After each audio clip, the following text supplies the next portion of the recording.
Hi everyone, good morning. This is Abhishek Wagh. I'm an organizer and AWS User Group Nashik leader. It's good to be back after a long break, but we are back again with very interesting topic for today's session, which is from APIs to AI agents, making serverless systems MCP native. So those who are following the current market trends already know that um, in AI ML world, MCP is the hottest buzzword right now. So that's why we have asked our speaker today to take this session on making serverless systems MCP native, because serverless and MCP go hand in hand, and which are most favorite topics from people who are also following AWS from a long time. So without a further ado, I will add Pushkar Thakur and I'll welcome him to the stage. So hi Pushkar, good Hey morning. Abhishek. Hey Abhishek. It's good to be back at AWS User Group Nashik, this time as a speaker. So Yeah. yeah, Pushkar, you can introduce yourself and the stage is all yours now. Yeah. I'll shortly introduce myself. I work as a SG at Procedure Technology. I'm a AWS community builder from past 3 years. I work with Abhishek with the few community activities, and we do like interact with other communities also. So today's topic was like everyone is using AI at everywhere. Like in each of the aspect of the life is going with the AI. So we thought why not serverless also? So we can convert our lambdas, we can use them for the MCP native, and we can convert them to MCP servers, and they can directly talk to the AI models. So that way our workloads get easier. Is Abhishek screen share? Yeah, definitely. I'll add your screen. Yeah. Yeah, so your screen is up. Yeah, so we'll start this session. So from APIs to agents. So what is actually today's flow? Today's flow generally when user comes to the website or any well, the user comes on the front end, then clicks on something, then API gets it, API gets called to the backend, backend performs uh some operations or the that particular request that if there is some DB storage, like we have to store some data and all, so that happens, and then that response goes back to the user.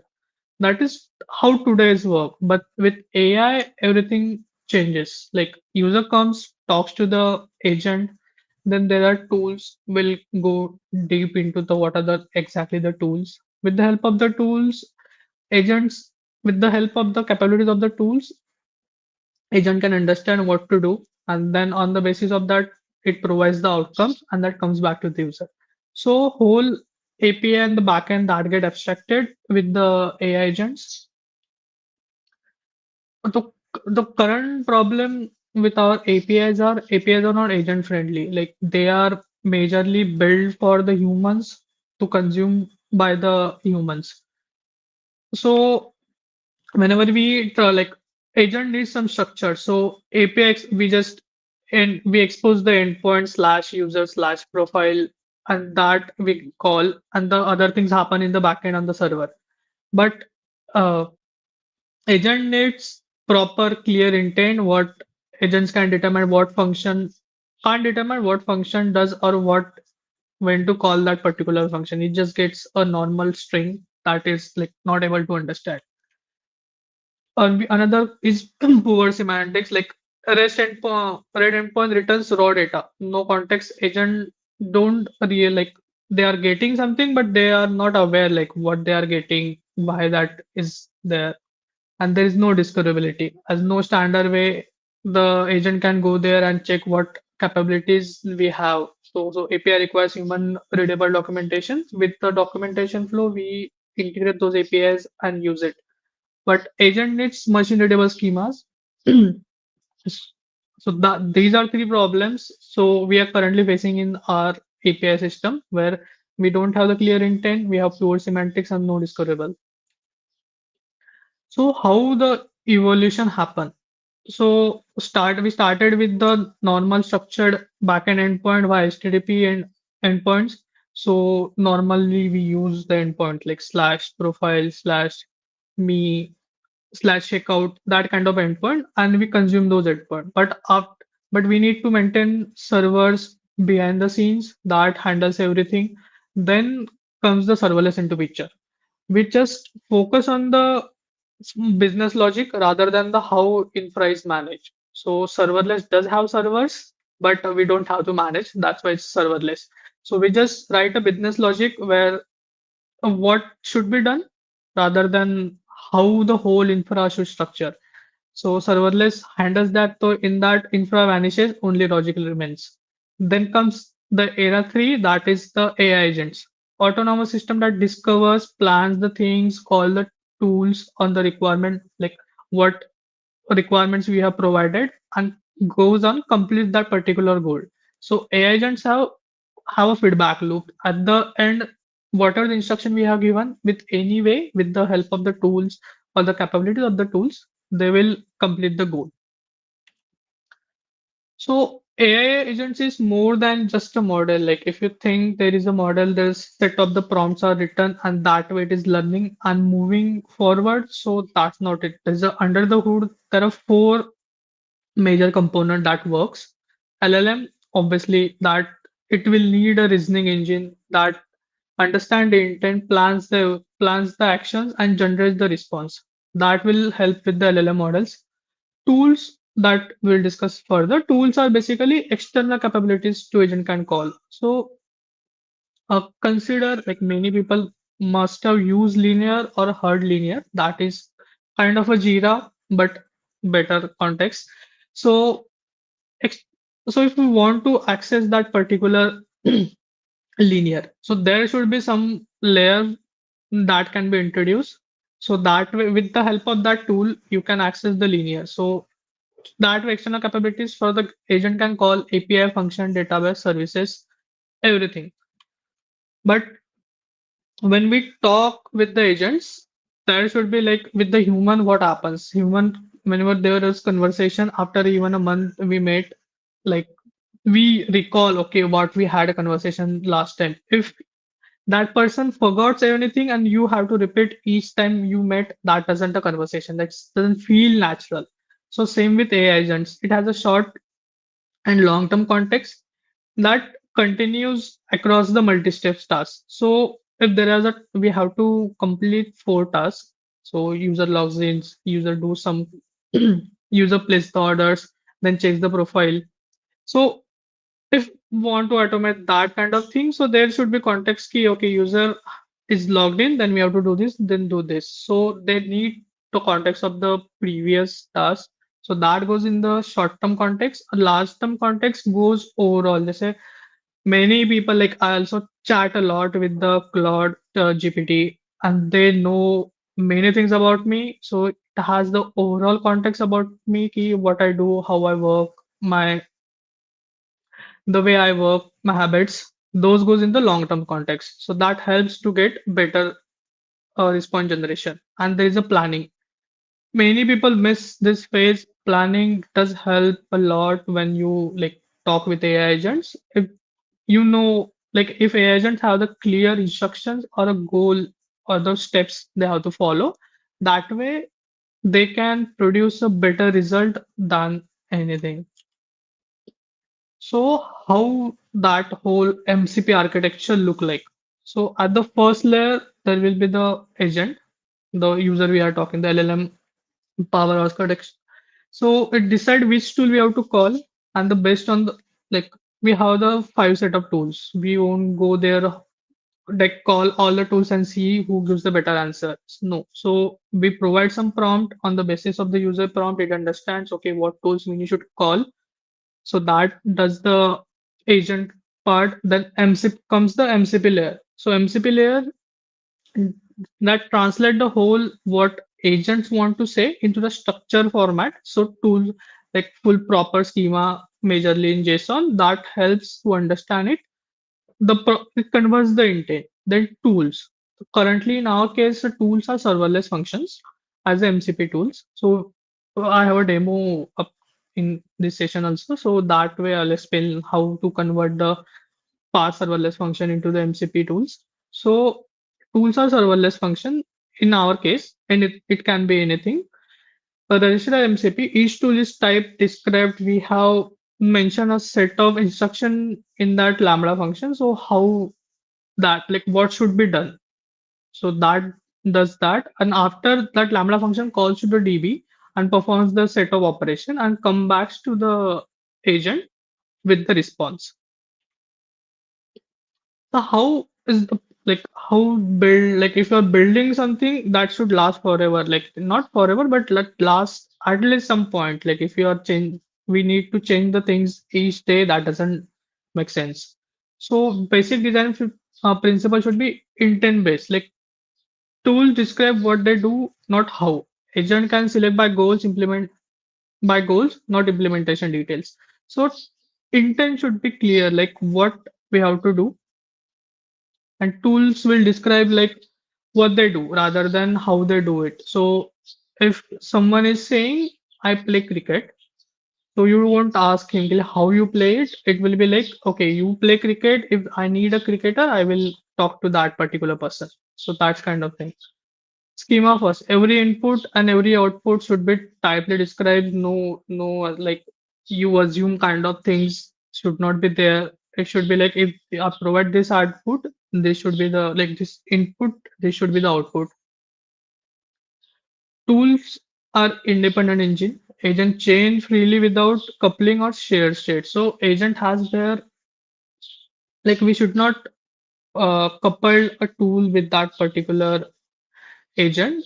Like same tool can be used by the other LLM models, such as like some same, just a linear has a MCP. So Claude can use it, ChatGPT can use it. So any model can use that particular MCP. So that's why that they are independent units. Deterministic approach. So same input, same output. It should be predictable. So that way, like if something is happening, if I'm okay, so consider a linear example again because I use it daily. That's why explaining them with the same tool. So with linear, if like linear MCP, I provide assign that ticket to me. So I know that ticket output will be the ticket is assigned to me. So yeah, that is it. Same input, same output should be there. Okay, so serverless as a tool, so we will use a Lambda function as a tool. Every Lambda function exposes define action, and agent can expose like agent can invoke that action from our command.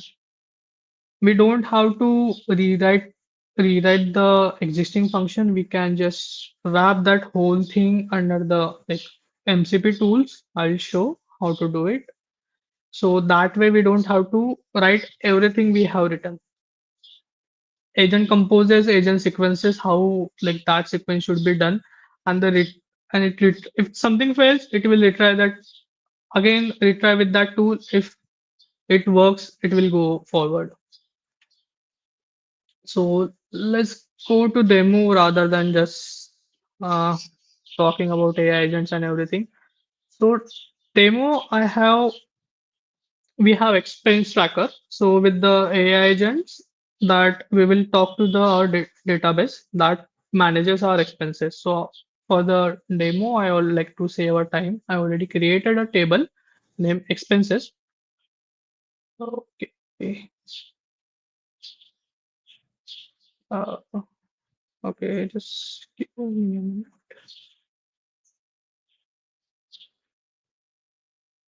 We'll sign- Okay.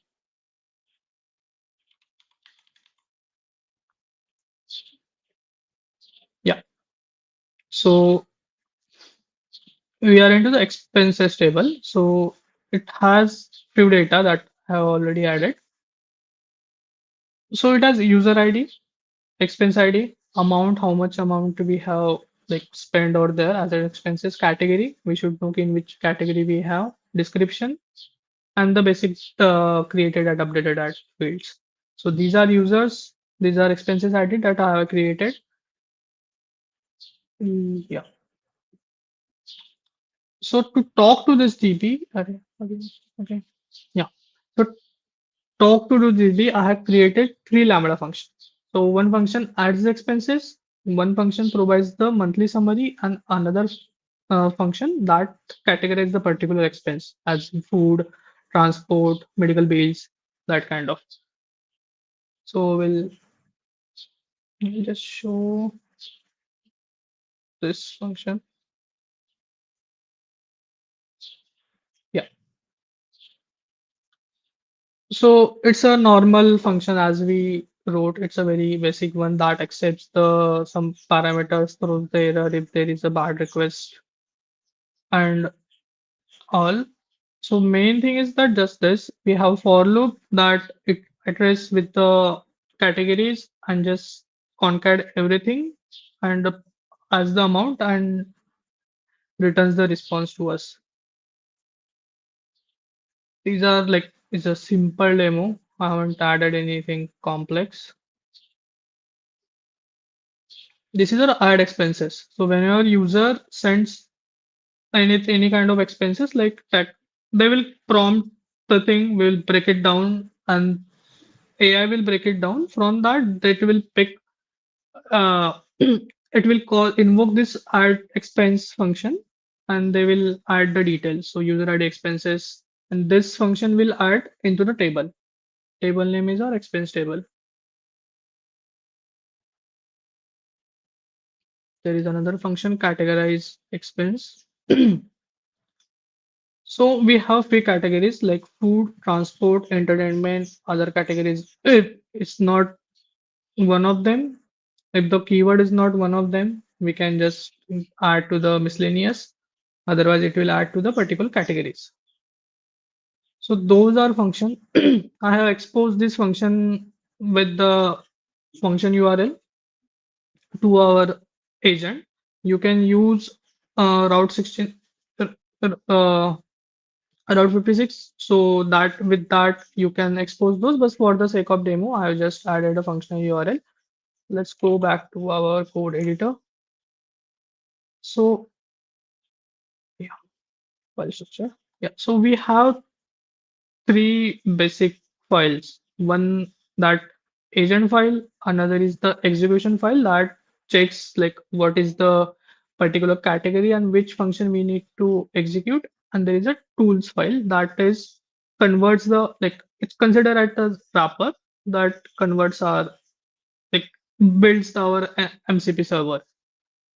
So name is category expenses, basic description in that we added a parameter and it is a required field. So if there is something missing, it will throw an error. So we have just mentioned what parameters that art expense will get, get monthly summary will get, and the category expenses will get. So flow goes, I have simulated here a agent. I can show, yeah. So in this file, it is using the OpenAI. So OpenAI, we need to provide the key. You can like go to the OpenAI slash developer, I guess, or key. So that way they will provide you the key. So here is the user input. User input that is specifically you can consider as a prompt. If you it is a prompt. If you provide the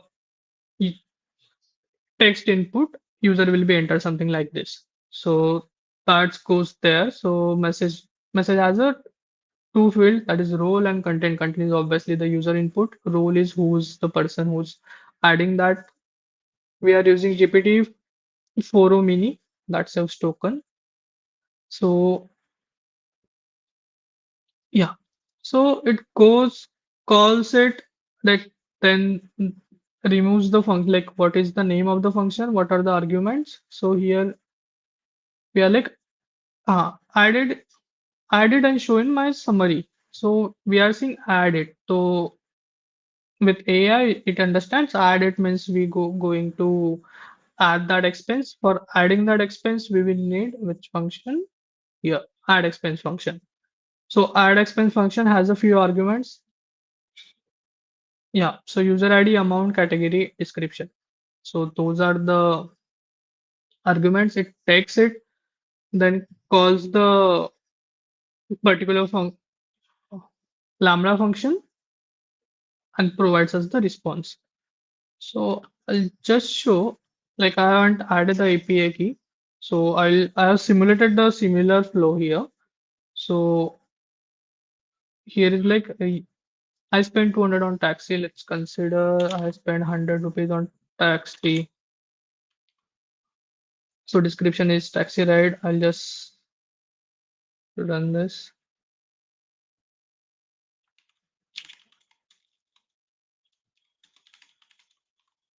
Okay. Mm. Where is our DB? Yeah, here is our DB. So DB has currently three expenses. Two is the food, one is transport, 500, 500, 200. So we'll just run this file. So this is categorized expenses. Agent says categorize expenses, then category it understands transport. Then it goes like stage two is we need to add expenses. Then agent says this is thought process. It's saying adding expenses. Then we are saying ki show us the result summary. So this is the final result where today's date, total how much we have spent, and how like how the split for the per each category. So we have total four. Previously it was three. So food 1,000 rupees, transport 300 rupees. If we can refresh here,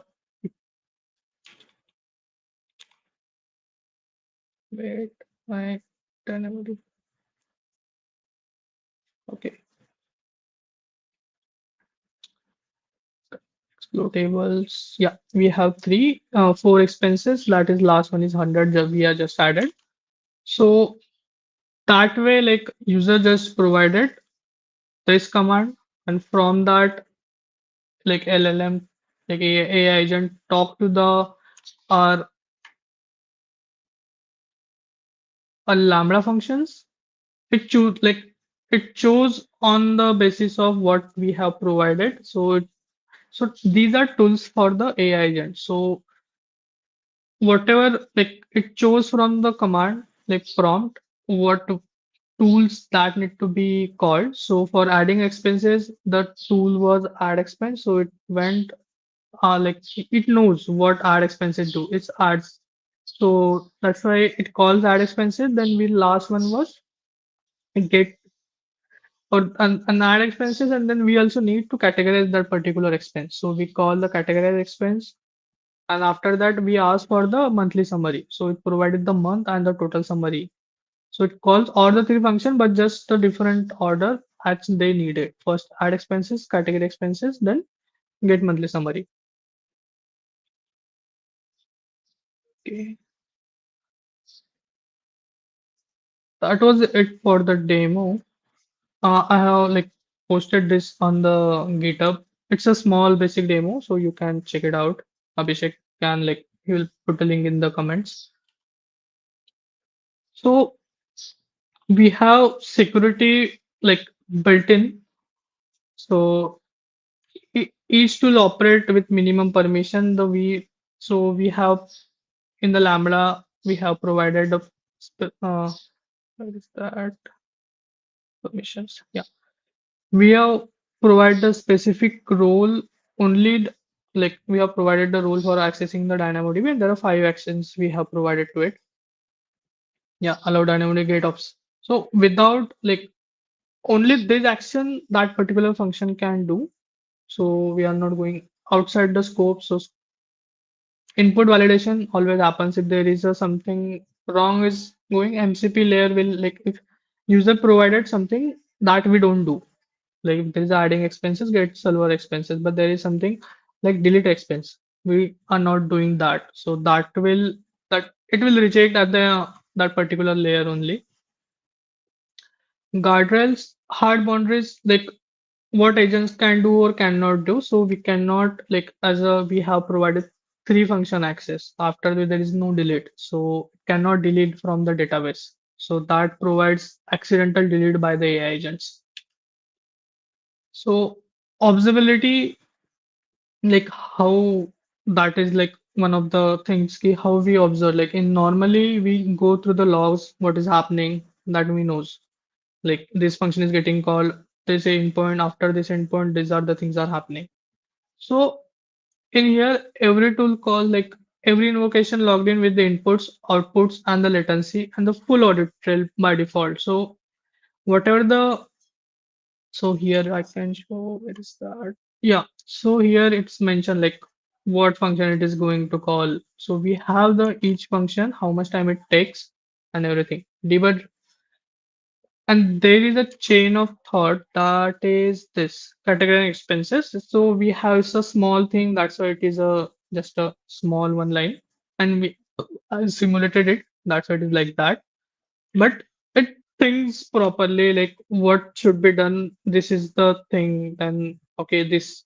So if you're solving some problems, you go okay. I have to solve the login issue. So what is the issue? So first you think in that way, then why like options like what are the causes like there might be three four causes from that there is a one cause which is because of that we are having the issue so we can while debugging or anything that will provide everything so if there is something we are missing we can debug from that and monitor if we need like track token consumption cost per task so you can from that you understand ki how much you are spending for particular task and how much that like if you're consuming too many tokens that doesn't like it doesn't solve your problem you're costing more money for the simple task so you need to optimize on that part and the so why MCP native serverless wins like what are the benefits that we get from that like why to do it so there is automation obviously agent completes complex tasks without like any human like we just provided a task like we provided a prompt it called all three functions and completed the task we and user can use that reusable obviously there is a and coding we have the dry principle so you just write once and don't and deploy everywhere like any tool built for one agent works across the agents instantly. So currently we have used OpenAI or you can use another agent. So that way it like you build one like you deploy that three we have deployed the three function once and any agent can access those so you don't have to recreate if the new agent comes in.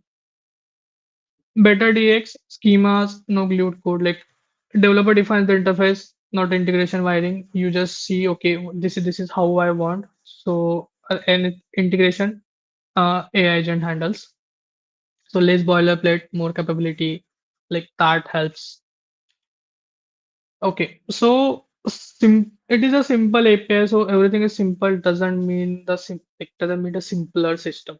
So whenever you're debugging, agent failures are hard to reproduce. If there is a slight change of prompt, it will change the like how the process is going. So it's hard to pinpoint that the root cause. Every reasoning tips consume tokens. If you are using same like for new chart and you are not preserving context and we have to load the context again, that will add a significant cost in the token uses. Uh, that gets riled up too quickly if you're not careful, you're using a high-end model and you're not preserving context or managing context properly, it will eat up like that limit within just an hour or half an hour. Complexity, multiple tools which share context requires careful schema design. So that schema should be proper, how like one tool can talk to the other depending on the other tool. So if ad expense was there and there was a category expense so on that two it was like there is another one was get summary so on the output of these two the summary was depending but if something fails over there summary will also get like provide the wrong output at the end we will get the wrong output so complexity is high so future is like agent first is the next default. Okay, like browsers are agentic, mobiles are agentic, everything like we have Siri, Gemini. It is there. Then it was before also, but it's now more advanced, have more capabilities. Browsers like GPT has their own browser Atlas. DI is a browser by Arc. they have like browser company, they have built in AI in that. So agent replace manual UIs for the repetitive work. So if there is something happening, like if user like some person is coming doing this and this each every day, so that can be easily automated with the AI because it's a fixed set of the things that are happening.